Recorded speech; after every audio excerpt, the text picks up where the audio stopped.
Hello everyone, कैसे हैं आप सब। उम्मीद करते हैं आप सब बहुत अच्छे होंगे, मस्त होंगे। और मैं स्वागत करती हूँ आप सबका तमन्ना परिम ब्लॉग्स में। मेरा ब्लॉग्स आप लोगों को लगभग 8-10 दिन हो गया नहीं आया होगा। थोड़ी सी क्या थी ना, मेरी तबीयत बहुत ज़्यादा डिस्टर्ब हो गई थी, इसलिए मैं ब्लॉग शूट नहीं कर पा रही थी। और कैसे भी करके 2-4 क्लिप थे तो मैंने लिया। और अब क्या है ना कि थोड़ी सी तबीयत भी ख़राब हो जाती है और परिवार में इतना सा थोड़ा सा उलझन होने इतना लगता है ना कि फिर कुछ आदमी नहीं कर पा रहा है। लेकिन इंशाल्लाह अब कोशिश करूँगी कि मेरी वीडियो आप लोगों के पास डेली जाए, और इंशाल्लाह अब आप लोगों के पास डेली वीडियो जाएगी मेरी।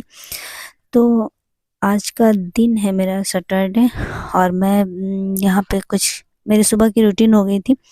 खाना वाना मैंने बना लिया था, सारे बच्चे जो सब स्कूल चले गए थे, तो यहाँ पे थोड़ी सी साफ सफाई बाकी थी। तब तक मेरे कुछ कस्टमर आ गए, तब उनका काम करने लगी। ऐसे क्या ना कि आप लोगों को मैंने बताया था एक बार कि मैंने ब्यूटिशियन का भी कोर्स किया, तो गांव में जैसे जैसे लोग जानते हैं वैसे आ जाते हैं कभी कभी। तो इसलिए मेरा अपना खुद का जो है ना वो सेटअप एकदम जो होता है ना पार्लर वाला, वो नहीं है।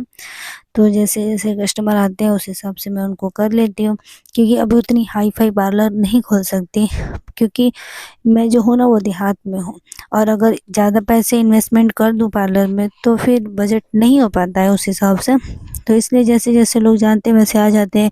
हेयर कटिंग का हुआ, थ्रेडिंग का हुआ, मेकअप का हुआ, या फिर अगर कभी शादी का कहते हैं ना कि लगन जब स्टार्ट होता है ना तो एक दो मेकअप मिल जाता है। नहीं तो वैसे कुछ खास नहीं है, क्योंकि मैं देहात में हूँ और यहाँ पे लोगों को इन सब चीज़ों से काफ़ी मतलब वो होता है ना कि अभी ये सारी चीज़ें ना लोग अभी नहीं समझ पाते हैं। तो जैसे जैसे लोगों को पता चलता है ना मेरे बारे में, वैसे आ जाते हैं लोग। तो यहाँ पे मेरी 2 कस्टमर आई थी। इनका एक का थ्रेडिंग करना था, अपर लिप्स भी था और फोरहेड भी था। और ये जो एक बैठी है ना कस्टमर, इनका हेयर स्ट्रेट करना था, परमानेंट नहीं था। तो इनका मैंने हेयर स्ट्रेट किया। यहाँ पे देखिए मैंने थ्रेडिंग बना लिया। उनसे मैं कुछ बातें भी कर रही थी, आप लोग देख ही सकते हैं। कोई सेटअप नहीं, मैं रूम में ही कर रही हूँ, रूम में ही अपना जो भी लगाना है वो लगा के काम कर ले रही हूँ। जिनका मैं हेयर स्ट्रेट कर रही हूँ ना, उनकी ये फरमाइश थी कि मेरा फेस आप प्लीज़ मत दिखाइएगा, तो इसलिए मैंने उनका फेस नहीं शो किया है। बाकी आप लोग देख ही सकते हैं कि कैसे हेयर स्ट्रेट करना है। ये है ना, ये लगभग मेरे पास आई थी 1-1:30 बजे के करीब में, और पास ही की है, ज़्यादा दूर की नहीं थी। तो जैसे जैसे कस्टमर मिल जाते हैं ना मैं काम कर लेती हूँ। क्या होता है ना कि हम लोग हर काम सोचते हैं कि कर लें, लेकिन जगह हिसाब से नहीं हो पाता है ना, वैसा माहौल हो पाता है ना वैसा सिचुएशन हो पाता है। और मेरा है ना, तो मैंने सिलाई का भी कोर्स किया, पेंटिंग का भी किया है, ब्यूटिशियन का भी मेरा अच्छा खासा कोर्स है। लेकिन जिस हिसाब से मुझे नॉलेज है ना उस हिसाब से मैं उस जगह से नहीं हूँ, तो इसलिए थोड़ी उलझन होती है। अगर मुझे अच्छा स्टेट मिल जाए ना, अच्छे लोग मिल जाए, अच्छी माहौल मिल जाए ना, सबसे सारी बातों का एक ही निचोड़ कि वैसा मुझे माहौल मिल जाए, तो इंशाल्लाह मैं बहुत अच्छा वर्क करती हूँ और लोगों को मेरा वर्क भी पसंद आता है। तो सबकी अपनी अपनी पसंद होती है। और यहाँ पे देहात है ना, तो देहात के हिसाब से लोग कटिंग का, जैसे हेयर कटिंग हो गया, स्ट्रेटनर हो गया, या फिर थ्रेडिंग का तो कॉमन है, जब 20-25 या 30, इस समय तो मैं 25 रुपये लेती हूँ। तो देहात में इन सब का तो प्राइस मिल जाता है। लेकिन आप अगर सोचेंगे ना कि शहर के हिसाब से मैं हेयर कटिंग का प्राइस लूँ, मेकअप का लूँ, या फिर फेशियल का लूँ, तो नहीं मिल पाता है। तो जिस हिसाब से जो मिलता है उस हिसाब से मैं करती हूँ। और ये भी सोचती हूँ ना कि अभी मेरा नया काम है, तो थोड़ा सा कस्टमर से कुछ हिसाब से लूँ, ताकि कस्टमर मेरे पास चल के आए। तो इसलिए पूरा नहीं ले पाती। अब आप लोग इनका देख लें, इनका लेंथ हेयर का ठीक था ना, बहुत ज़्यादा लंबा था ना बहुत ज़्यादा शॉर्ट था। तो इनका मैंने 250 रुपये लिया था स्ट्रेट का, लेकिन इन्होंने मुझे 250 नहीं दिए। इन्होंने कहा कि सिर्फ 200 रख लीजिए आप। तो मैंने कहा चलिए कोई बात नहीं, और मैंने इनका 200 में ही किया। क्या होता है ना कि हम जितना मेहनत करते हैं उस अकॉर्डिंग हमें जो होता है ना वो प्राइस नहीं मिल पाती, तो थोड़ा सा अफसोस होता है। फिर छोड़, कोई बात नहीं यार, आज नहीं तो कल इंशाल्लाह हम अपनी मंजिल पर ज़रूर पहुंचेंगे।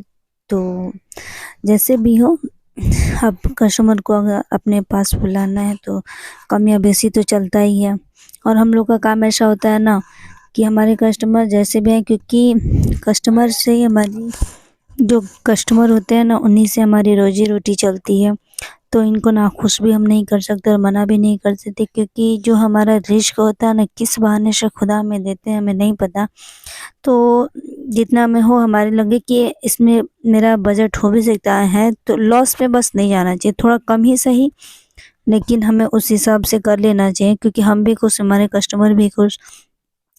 तो इस हिसाब से देखना पड़ता है। तो यहाँ पे देख लीजिए, मैंने इनका जो है हेयर स्ट्रेट बैक साइड का पूरा कर दिया था। अब आगे फ्रंट पे इनको थोड़ा सा कुछ अलग चाहिए था, हल्का सा, ज़्यादा नहीं, बस हल्का सा राउंड शेप में चाहिए था। तो उस हिसाब से मैंने इनका किया।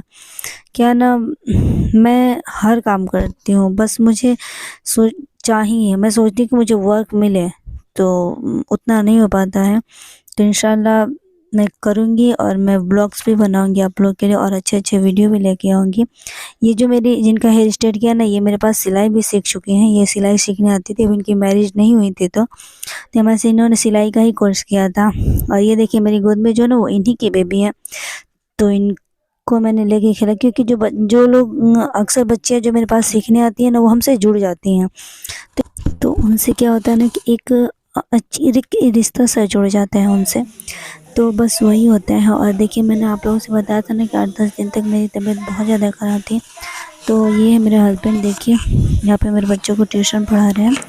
जो बच्चे ट्यूशन में पढ़ने आते हैं उन सबको आज वही संभाल रहे थे। और मेरे हस्बैंड को आए हुए लगभग 1.5 महीने हो चुके हैं। तो वह बाहर भी जाने वाले थे कि तमन्ना मैं बाहर जाऊंगा दिल्ली, क्योंकि वो दिल्ली में रहते हैं। तो उन्हीं की सैफ फरमाइश क्या थी कर कि रहा है? हमको क्या बोलते हैं, दही बड़े खाने हैं, तो थोड़ा बना दो। तो वो मैं इधर बना रही थी।